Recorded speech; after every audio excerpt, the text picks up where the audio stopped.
This is Matt Vervoice from La La Land Records, and you've entered the La La Land Lounge on Geekcast Radio.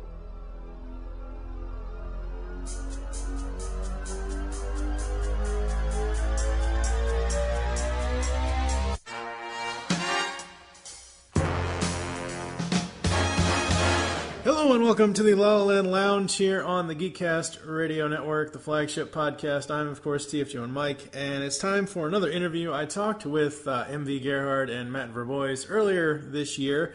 We talked about their San Diego Comic-Con adventure and all the superhero Star Trek and wonderful Wonder Woman stuff they had at Comic-Con. But today, we have a returning guest in Neil S. Bulk. Hello, sir. Hey, good afternoon, or whenever people are listening to this. Yes, and last time we talked to Neil, we figured out that none of us are too old for this shit, because we were talking about Lethal Weapon at the time. And joining us for the first time here on the Geekcast Radio Network, so we're going to have to get some background information on him, is Dan Goldwasser. Hello, sir. Hey, good morning, or afternoon, or evening, wherever you may be. That's enough from the peanut gallery over there. Thanks, Neil, my number one fan. Oh, man. You guys worked on the Danny Elfman Batman thing, right? Yeah. We did? Yeah, I can see Neil saying now, Dan, you are my number one guy.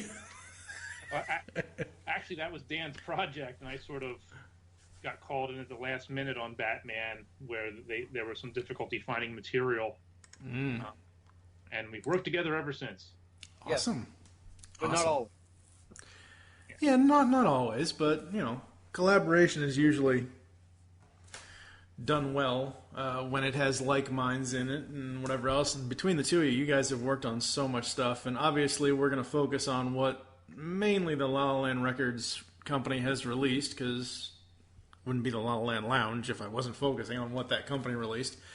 And just to get some quick background information, Dan, had you always wanted to be in this line of work when you were growing up? Did you think that you were, you enjoyed the music enough that you wanted to do this, or was there another path for you when you were younger? I kind of fell into film music. I was a big fan of film music as a kid. Back in the 80s, there wasn't a way of going to see the movie over and over again. So, you got the novelizations, and as a kid, your parents aren't going to take you to see that movie 5 times.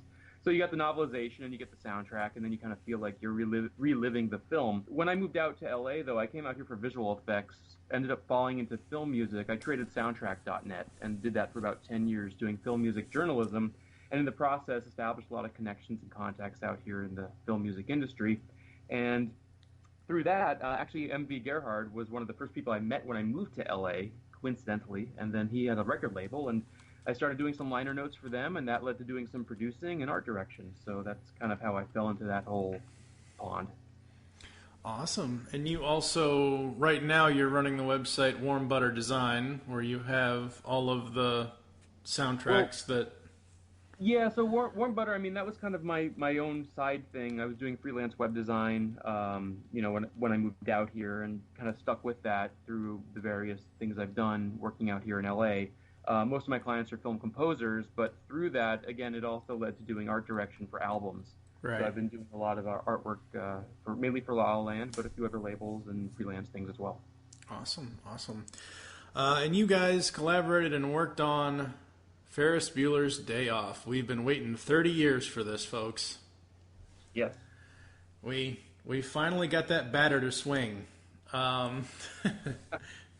So, what was it like working on this, Neil? Like, when you were approached to do the project, what were your excitements about it? What were your trepidations? Did you have a plan right away, or how did that all come about for you? It goes back a few years, actually, before this project, before I even knew that this project was going to happen. And I didn't realize that Ferris Bueller didn't even have a soundtrack album. And I was at a party in 2008 where, somebody said, "Hey, what do you do?" And I said, "Well, I started working on soundtracks." He's like, "Hey, I got a great idea." And this is what usually happens when somebody finds out you work on soundtrack albums. They go, "Hey, I got a great idea for an album that it's never had a score release, and it's great." And usually it's some movie you've never heard of. Mm-hmm. And you're like, "Oh, that'll sell 3 copies." And he said Ferris Bueller's Day Off. And I was like, wait a minute, what? Ferris Bueller never had a soundtrack album? And he said, no, it didn't. And there's this song in it called Beat City. And it was only available on a 45, and it's never been on CD, and people would want it, and it would be a great album. I went, okay, great, that'll happen, facetiously. And then it turns out, no, La La Land was actually pursuing Ferris Bueller's Day Off. And then when we got the tapes, when they were all transferred, the first thing I looked for was Beat City, that song. And sure, I was like, here it is, we have it. We absolutely have it. And it was just like, this has to be on the album. Like, I don't care what happens, this song has to be on here. And thankfully we were able to get it on there. It was, it was, in terms of, was I happy, sad, or anything, it was just like any other project. I was grateful to have the work, and I was going to do the best I could to make sure that it was an enjoyable album. Right. What about you, Dan? Kind of the same thing. What was your approach to it? Well, I worked with La La Land to sort of get them in at Paramount back in the late 2010 or 9, somewhere. And one of the first projects we had, actually, at the top of our list was Ferris Bueller's Day Off and Beverly Hills Cop. So you look at that, and we kind of hit two holy grails this year, which is really exciting. But it took a few years for Ferris to come around, and the main problem was not so much just, hey, we got to do the project, but it was that the amount of songs that you would have to get cleared and licensed to have a good album was just so daunting and overwhelming that we didn't want to take that on as one of the first Paramount projects. To work with the studio, make sure they're happy with the work we're doing before you tackle something that is such a high-profile project for them. So around 2013, we actually really started looking at Ferris more seriously. And again, it's just, you kind of took a kitchen sink approach, wanted to get everything we possibly could on this album. And, over the course of the next few years, it took about another year and a half to figure everything out and get it really going to the point where we were transferring material. Even then, the licensing kind of beast kept rearing its head as not a roadblock, but a hurdle to get around. And as I'm sure you have the final album, in the end, there are a few songs we couldn't get. We could not get the licensing for, which, is always, on a personal level, a bummer, because you want to make this the best album you possibly can. But at the same time, as Neil pointed out, as long as we had the stuff you couldn't get, like Beat City, I'm Afraid, or even the score and things like that, the other songs we couldn't get, you can get on iTunes. They're available. So it wasn't going to be, such a tragedy of epic proportions. It's disappointing, but it's still, this is one of those projects that, it's such a dream come true to have anything out from Ferris Bueller's Day Off that I'm happy with what we have. Yeah. When I first got the disc and I put it in and I added it to my iTunes and all that stuff, at first I just made one playlist of the whole thing, and then after one listen through, I said, okay, well, I love the songs. I love the actual songs, and that's all great, because my number one thing was, and I'm sure it's out there somewhere, I'm sure Yellow has, an album version of it somewhere, but I wanted, oh yeah, on the Ferris soundtrack, and it is.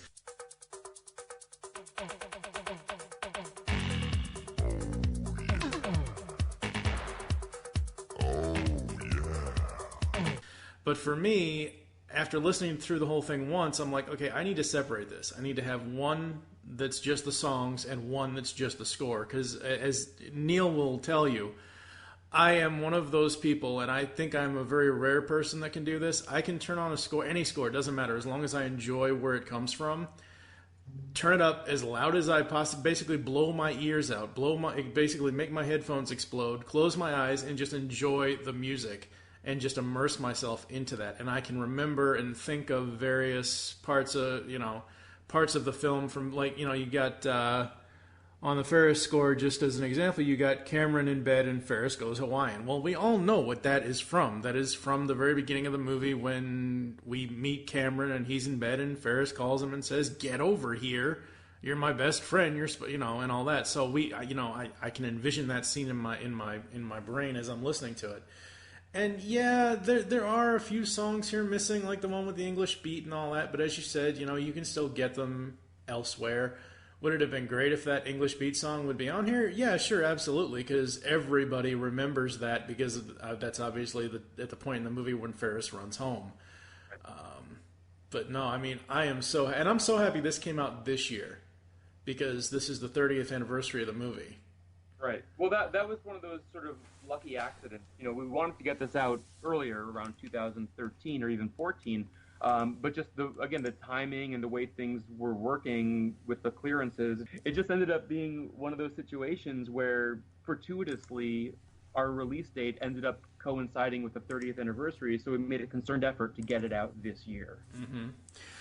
All right, so before we move away from La La Land's Day Off here, I'm going to ask each of you, Neil, do you have a favorite score track and a favorite song that's on the Ferris release? Okay, I think my favorite song is "I'm Afraid." Okay. With the lyrics, it was fun to work on that one. There were some challenges with the audio, and it was really nice to get it in releasable shape and get it remixed, and really listening to the lyrics to that one, you go, oh my gosh, this song's really about Cameron. Mm-hmm. And in film, there are no lyrics. It plays as score in the film. That's why we have two versions of that song on there. But I really enjoyed it with the lyrics.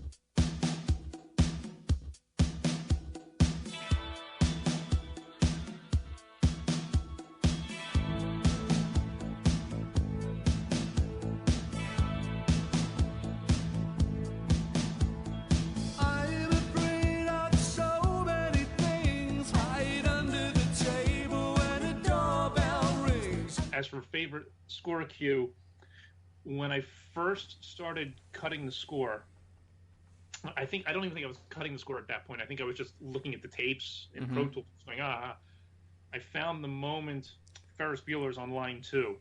Yep.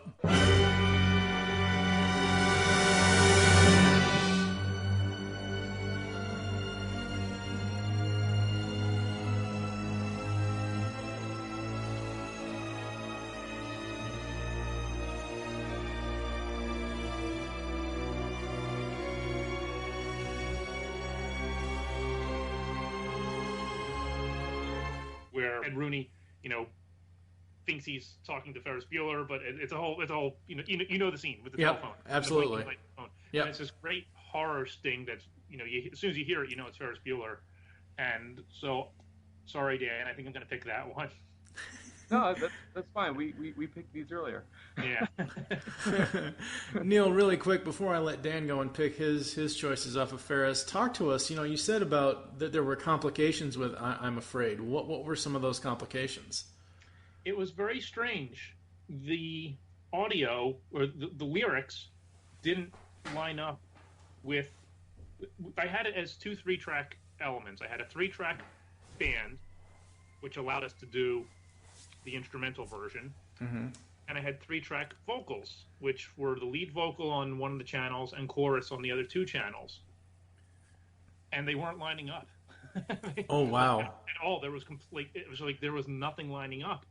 So I was really freaking out about this, and then one of the things we had for reference on this project was the John Hughes produced 7-inch single, which one side was Beat City, the other side was I'm Afraid. So I said, okay, I've already transferred this in. Let me line up the music to this 45, and then I'll line up the vocals to the 45, and it should all come out perfectly. And it did. But it required, a lot of paying attention, sitting down and chopping up little sections and sliding things and getting it all in shape. And it's seamless. You can't tell. So I'm very proud of that. Absolutely. All right, Dan, what about you? Your favorite song off of Ferris and then favorite score cue? Well, my favorite song's the instrumental of the Dream Academy, Please, Please, Please Let Me Get What I Want. And I don't know, it's just one of those songs, when I first saw the film as a kid, it really, I thought it was score, part of the score, because there's, again, no lyrics, but it's just really one of those evocative, sort of moving scenes. They're in the museum and Cameron's staring at the Sunday afternoon painting. And it just really was an emotionally kind of like edged piece of music that I really just loved.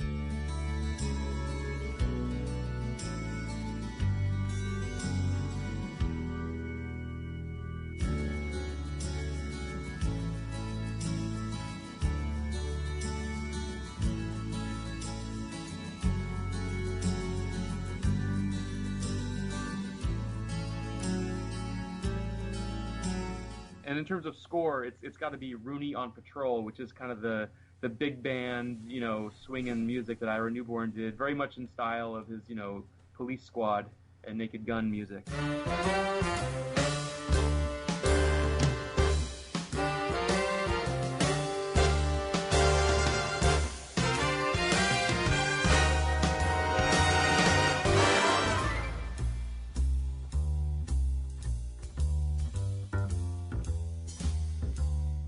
Also, records produced by Dan Goldwasser and Neil S. Falk.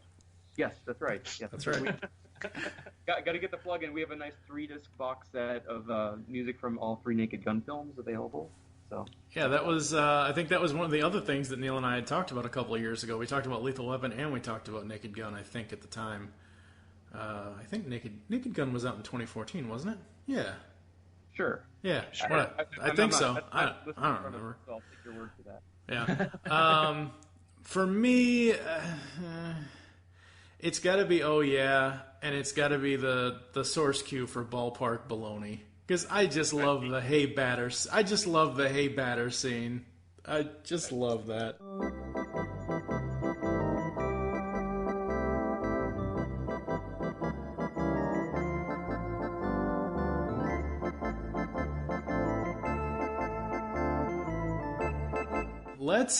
Let's go to Detroit and then fly to Beverly Hills, because I remember when Matt and MV had said, when I interviewed them, they had been teasing something about a certain Maverick, and I'm like, please let it happen, another 30th anniversary movie, if they got Top Gun. And nothing yet. They've kind of said maybe it could happen, and they've teased it like heck everywhere. But I had also said to them something about, and I didn't even know that this was happening, something about Beverly Hills Cop, and they're like, oh, just wait until December, you're going to like it. I'm like, okay, fine. And then, hey, look, Beverly Hills Cop 1 and 2. There you go. So, the 1-2 punch. Yeah, ain't that the truth? So Neil, working on this one, were there any complications, or was this fairly easy to come by? Because you guys have pretty much the full score, as well as certain selections of the songs from Beverly Hills Cop 1 and 2. Talk about Beverly Hills Cop 1 first. Well, I'll talk about them together because I did them right back to back, and there was very little difference between them on my end. Mm-hmm. On this one, it was a matter of we had the digital multi-track tapes transferred, and they had 4-track mixes on them that we needed mixed down to stereo. So that was really my job on this one, was just to take the raw cues and make them presentable to Dan. Something he could use to shape the album because he was producing it. Mm-hmm. The big challenge was, and this was a surprise because again, it's digital. There shouldn't be this problem.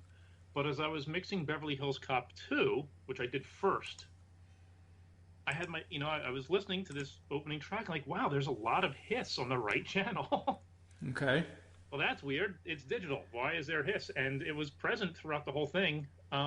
So that needed, cleaning up, and I just paid particular attention to that and made sure that didn't come through to the album, that it was cleaned up. Otherwise, I don't really recall too many challenges on this one. It was just, I really enjoyed both movies. I've always enjoyed Beverly Hills Cop 2. I think it's a very stylish film. It's a very influential film in terms of action filmmaking. If you watch the first one is not too far removed from sort of a 70s era pulp crime film. It obviously has Harold Faltermeyer's score, which elevates it and brings it into the 80s. But if you watch the film, it's very gritty and dark. And the second one is a complete departure from that. The second one, I think, is a huge influence on directors today, like Michael Bay, where you've got these orange, sun, views of the sky, mm-hmm. and it's very glossy and slick looking. So I've always enjoyed part 2. I've always appreciated it. So I don't know if I answered the question, but there you go. See, go ahead, Dan.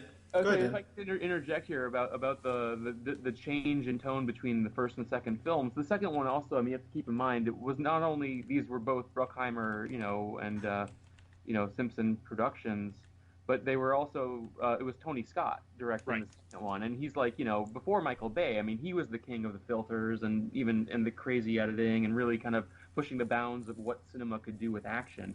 And I think Bay came from that school through his music videos and the other influences he's had, certainly working with Jerry Bruckheimer as well. So I think it's a question of like, is it the chicken or the egg? Is it the Bruckheimer connection or is it the Tony Scott connection? But I think the combination of the two of them is really why that film feels so different from the first one. Yeah. Right, and I even remember when the second one came out, people were complaining about how loud it was. that it was such a loud movie, and you look at it, and you go, I could see that. That opening scene is pretty noisy.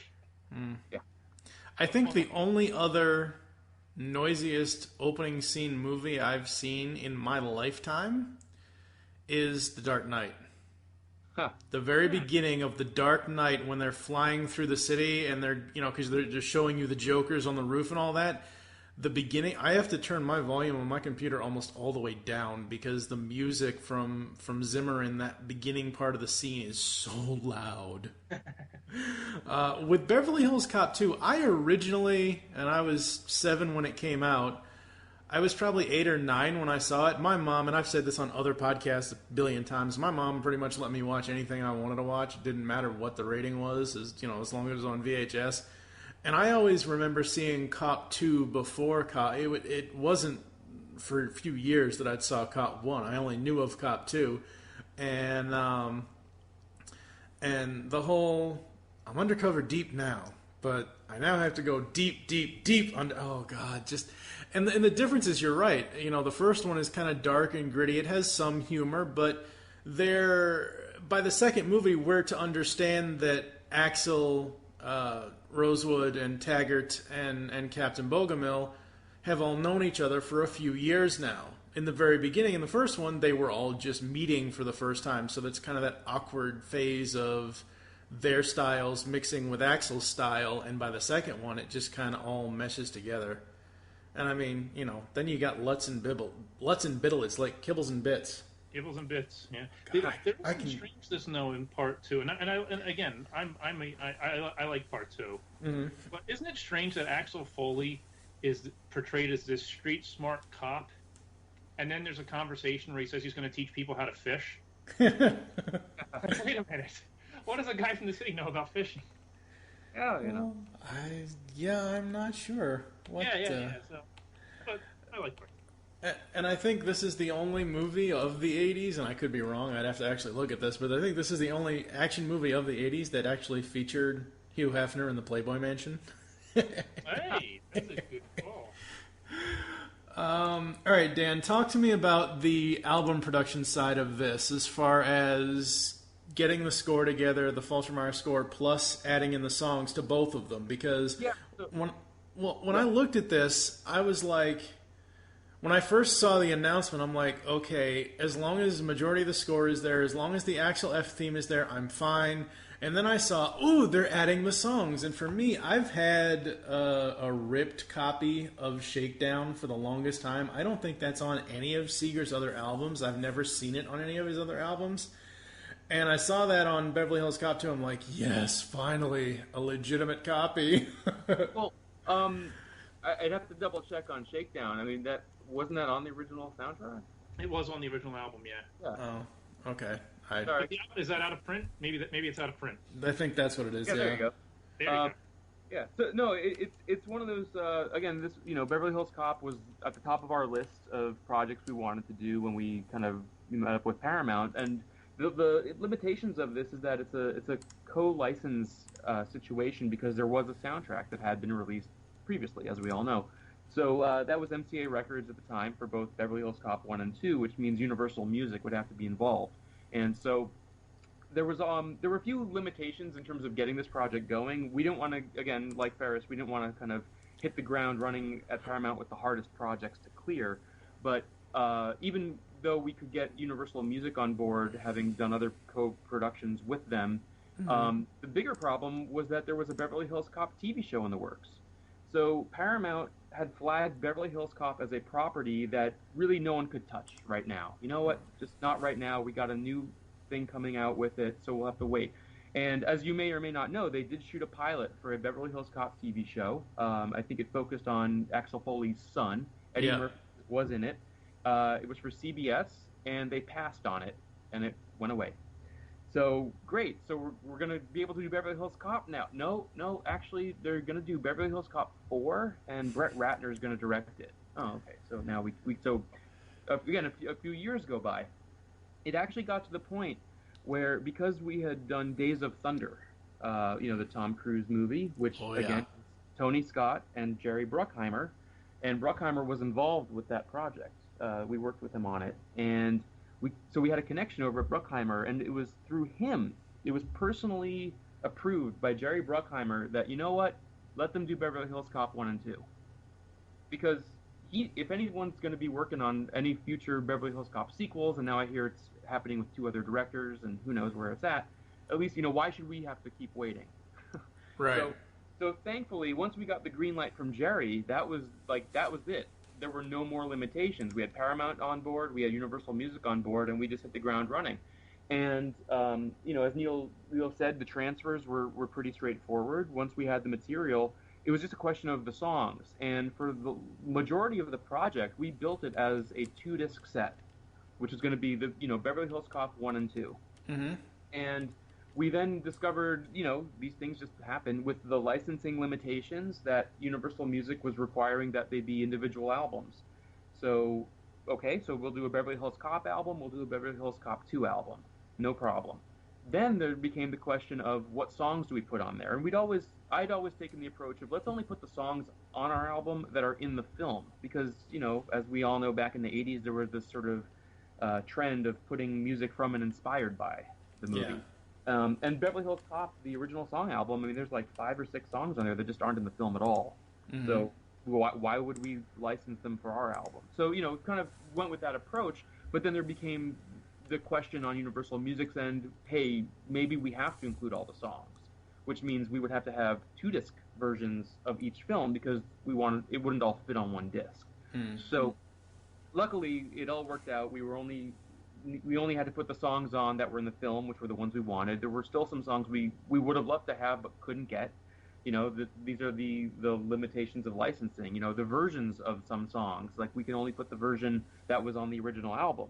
So we're not going to, film version of something versus an album version of something. It's like, again, a dream project would be a 6-disc set of everything. but what are you going to do? So once all that had been kind of worked out and we had our album assembly, and Doug Schwartz did an excellent job mastering it, I got to say. I think it sounds excellent. It just kind of all came together pretty quickly, and that was that, I guess. I will say, in Beverly Hills Cop 1, and maybe this was just the thing that was going on in the early 80s, in the film itself, you'll notice this, a cue will just stop. There's no fade out, there's no elegant end to it, it just stops. Well, the thing is, that's how the cue was. It's not like the music editor just kind of cut it there. The cue actually just cuts right there. It just stops. So there were a few instances where we had to create a more sort of elegant, ending to the album with a fade or a little ring out or something to make it, feel like you didn't have a broken CD. Right. But, and that was pretty much it. There was, I can't remember the exact track offhand because I don't have it, but there was one sting, kind of like a little overlay swell that just we didn't have, but it's in the film, and we had access to the mono music stem. So I was able to sort of sneak that in at the head of one track, just so it felt like this is how it was in the film, so you didn't get that weird, abrupt entrance as well. Right, absolutely. All right, so Dan, what is your favorite cue from 1 and 2, and what is your favorite song from 1 and 2? Well, see, this is where it's like, the old Chevy Chase. I was informed there would be no math. I didn't even realize we were going to talk about Beverly Hills Cop, so I don't have an answer prepared. If I had to make up an answer on the fly, I'm just going to go with The Discovery.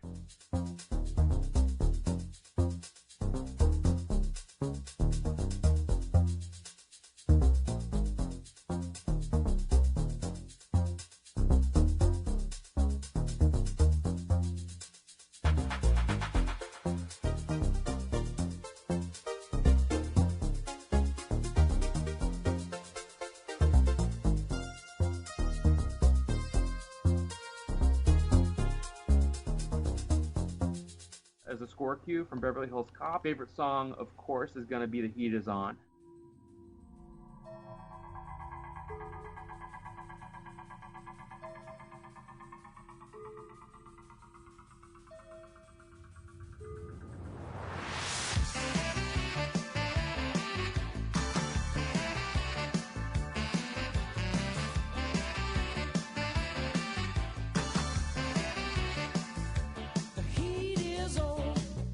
For Beverly Hills Cop 2, I'd have to say it's going to be Shootout.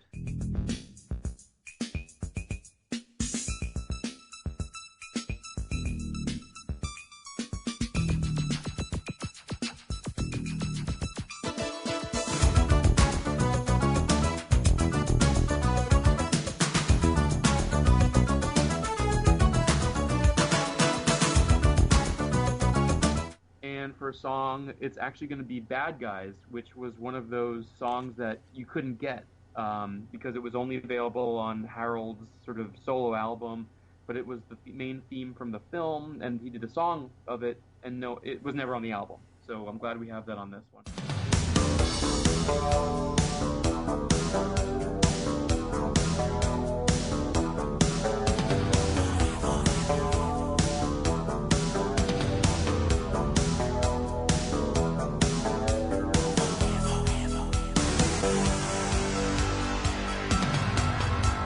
Neil, go with one first, then you can get to two. You know what? I don't even remember. This wasn't my project, so I don't even remember so much about it. I'm going to go with Neutron Dance. Okay. I've always liked that song.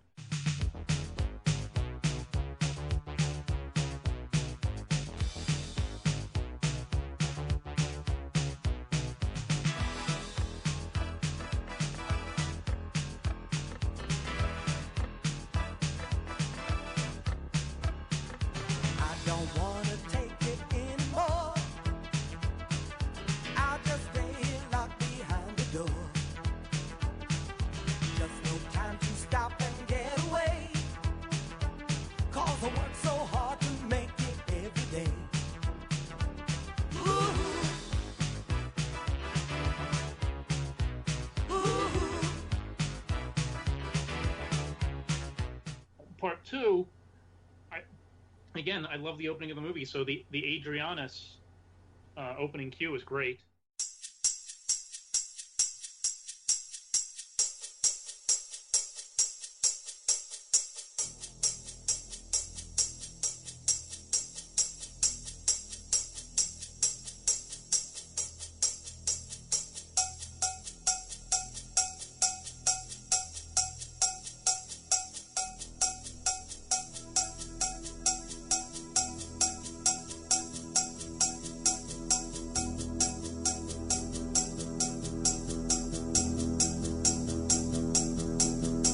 And of course, the Axel F theme from part one.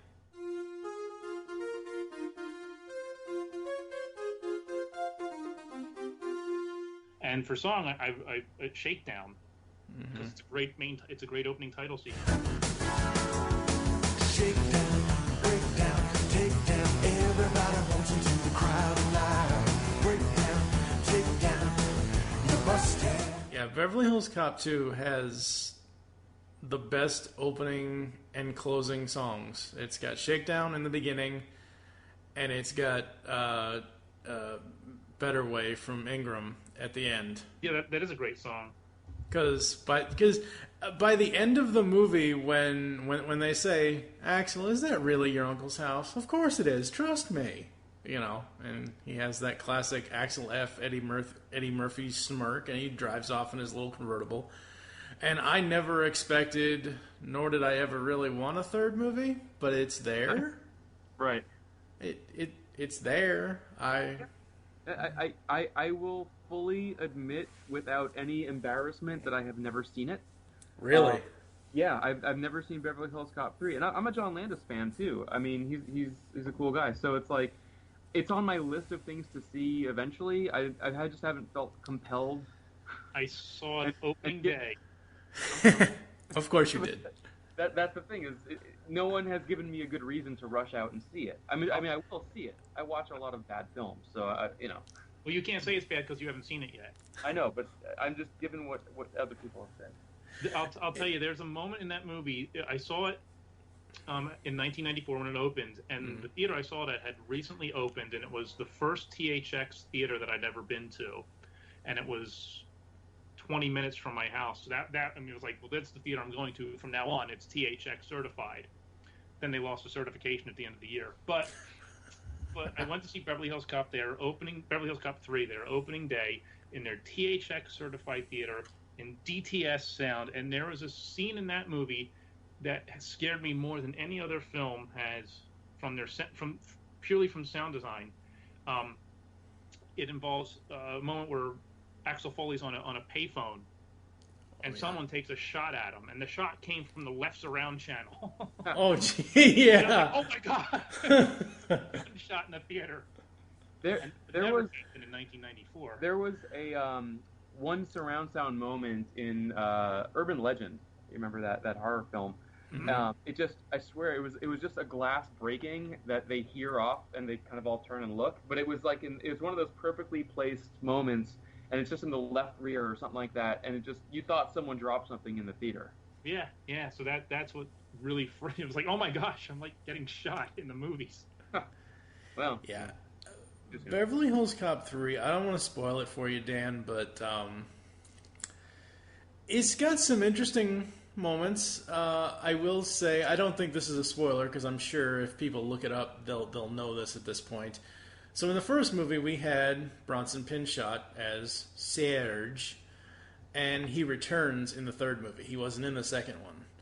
And it's interesting how he returns, because, yeah, that was... I don't even know how to describe that. That's not a spoiler. It was in the trailer. Oh, well. That's one... Well, yeah, he said he never saw it, so I assume he never saw the trailer either.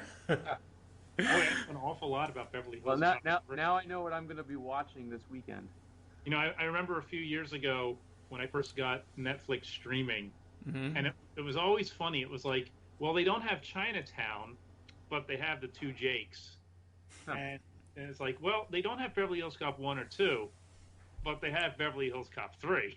It's like, well, guess I'll watch that. So I actually did watch it a few years ago again.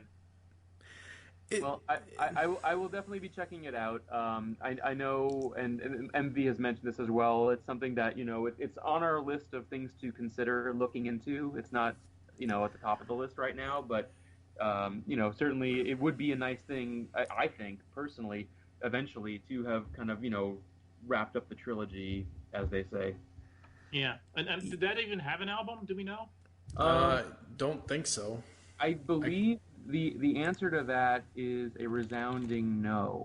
Okay, so... Oh, wait, no. I apologize. The answer to that is resounding yes, of course. It was Nile Rodgers. So he did indeed have a song album which featured a Patti LaBelle track and, you know, Tony Tone, The Supremes. So it's kind of, you know, it was an MCA Records thing. It's something that there's no score on except for his version of Axel F that Nile Rodgers assembled. Mm-hmm. So, you know, I haven't seen the film yet, so I'm admitting it fully and freely. Once I see the film, I'll see. This is not a spoiler, but you just mentioned the Supremes are on there. There's actually a very funny scene in the beginning with the Supremes, involving the Supremes. So, well, then there you go. And as a John Landis film, lots of famous directors show up in it. Good. Well, I'm just more curious where the "See You Next Wednesday" reference is going to be. Yeah, you know, I don't remember where it is in that, but I'm sure it's there. Oh, I'm sure it is. Do you know about that, Mike? Do you know about See You Next Wednesday? Not off the top of my head, no. But let's leave it there. Mike, explore John Landis and See You Next Wednesday. And 2001: A Space Odyssey. Yeah. Oh, there are certain things that my mom allowed me to watch, and there are certain things I just avoided as a kid, and I've never actually... I know of the HAL 9000, but I've never actually seen the whole movie. That's probably something I should do at this point. With Beverly Hills Cop 3, just make sure you don't get trapped into doing the okie dokie shuffle. That's all I'm going to say, Dan. Hey, so talking about Beverly Hills Cop 3. Yes. To talk about the Ferris Bueller television series. Please, no. Oh, okay. I just figured we were gonna. It was Parker Lewis Can't Lose destroyed it. I think is Parker Lewis Can't Lose was a very good show. Yeah, and it destroyed the Ferris Bueller's Day Off series because it was it was Mike, a better version of it. Mike, do you know about this? Yeah, I think I know. You can go ahead and tell the story, but I think I remember hearing about it. In 1990, two shows debuted on two different networks. NBC had Ferris Bueller's, I think it was just called Ferris Bueller, and Fox had Parker Lewis Can't Lose. Completely different shows, but they were very similar, and they involved, high school kids getting away with stuff, basically. Yeah. And it turns out that the one that was based on Ferris Bueller's Day Off was not as successful as the one that was, completely independent of that franchise. Yeah, and see, that's the thing. Like, there are certain movies that can spawn off TV series, animated, short-lived animated series like Star Trek and things like that, even though Star Trek the animated series is god-awful at best. I disagree. It has limitations. Yeah. But it also has some good moments to it. And for me, it's one of those things where I was fine with Beverly Hills Cop 1 and 2. I did not necessarily need 3, and I'm still of the strong opinion that 1994, between 94 and 87, that was too long. Back then, movies were releasing one every 2.5 years. Waiting more than 2.5 years, and in that time, it just seemed like it's too long. Like, what was it? We just had a movie. Oh yeah, Independence. I said Blues Brothers 2000. Yes, there's that, and then there's Independence Day. Waited 20 years to make that sequel. So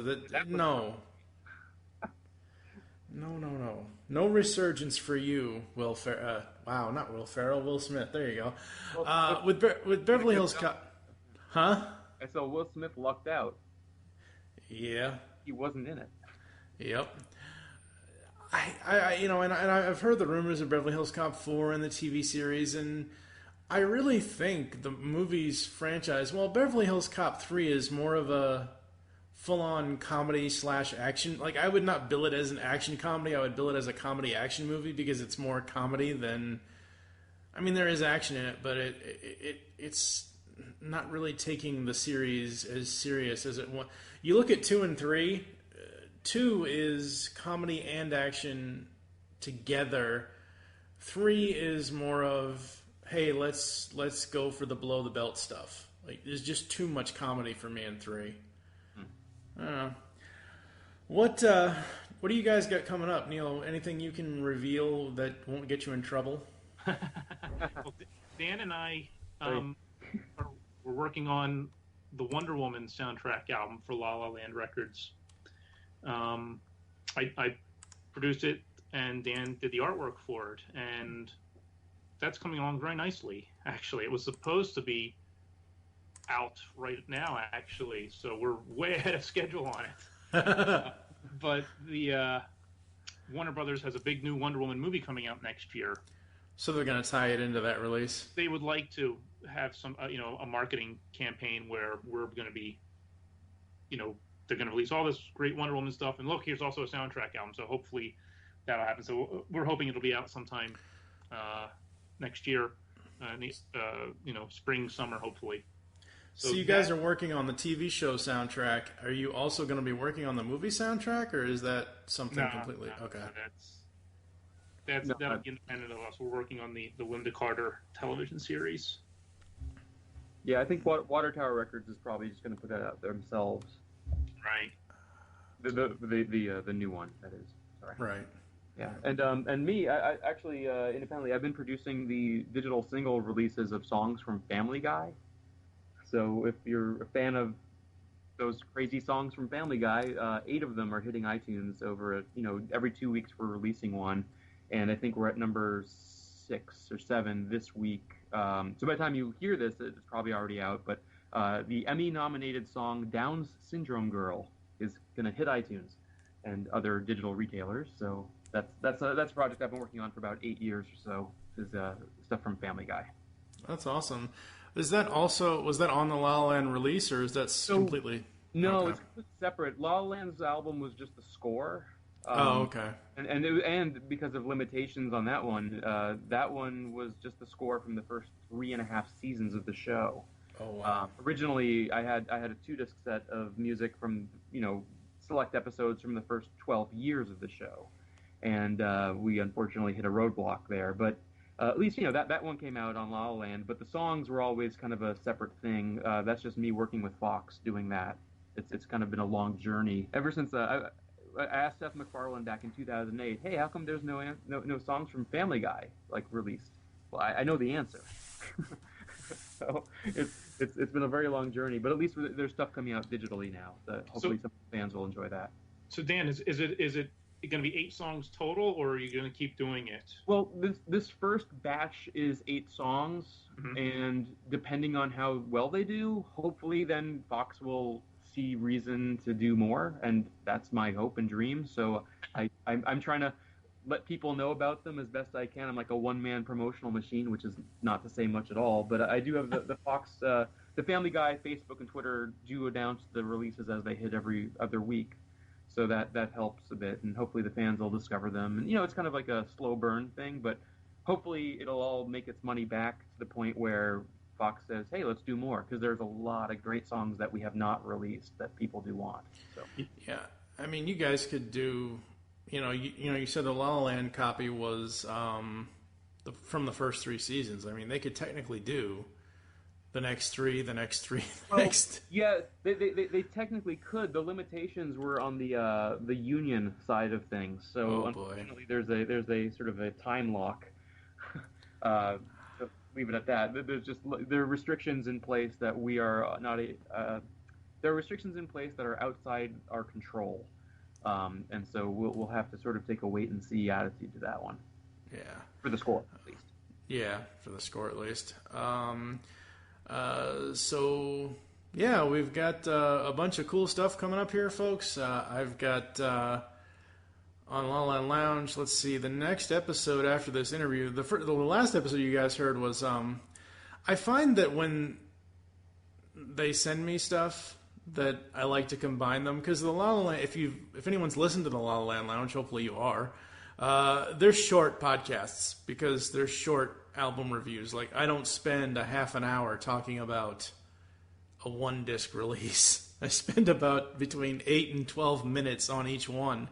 So I've been combining ones. So the last episode we had was episode 5, where I took Primal Fear and Ferris Bueller and titled the episode The Primal Fear of Ferris Bueller. Oh, nice. So coming up after this interview, we're going to be doing the Beverly Hills Cop 30th anniversary release for the second, because next year is the 30th anniversary of the second film.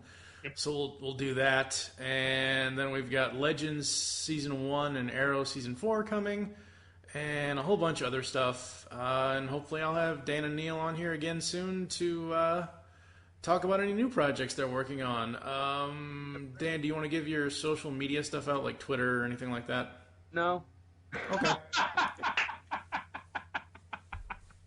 I'm sorry, that made me laugh. They can actually. What I will say is, I also, aside from the web design and the album stuff, I do scoringsessions.com. So it's the only real website on the internet that focuses on film music scoring sessions. Galleries, and that's about it. Galleries and news items of those galleries. So, for instance, I just put up my Moana scoring session coverage. So, that's sort of they can check me out there at scoringsessions.com. What about you, Neil? You got a website or anything you want to give out to people? You can follow me on Twitter. It's at NSBulk. Those are my first 2 initials and my last name, NSBulk. And I generally tweet about geeky stuff, but in light of current events, I've been been tweeting a bit too much, probably. It may not have been quite as entertaining as it used to be. I apologize, but you better be careful. The new president might take your Twitter account away. I haven't burned a flag yet, so. Citizen. Well, did we just get political? I'm so sorry. On that note, we need to make this podcast go in a better way. So we're going to get the heck out of here, folks. You can find me on Twitter at TFG1Mike. Also follow at Geekcast Radio for all of the network updates. I want to thank Neil and Dan. I'll ask you guys to hold the line. And like I said, folks, next time on La La Land Lounge, we're going to be celebrating Beverly Hills Cop 1 and 2 with a review of those scores. So head on over to LaLaLandRecords.com where soundtracks live, and we will catch you next time.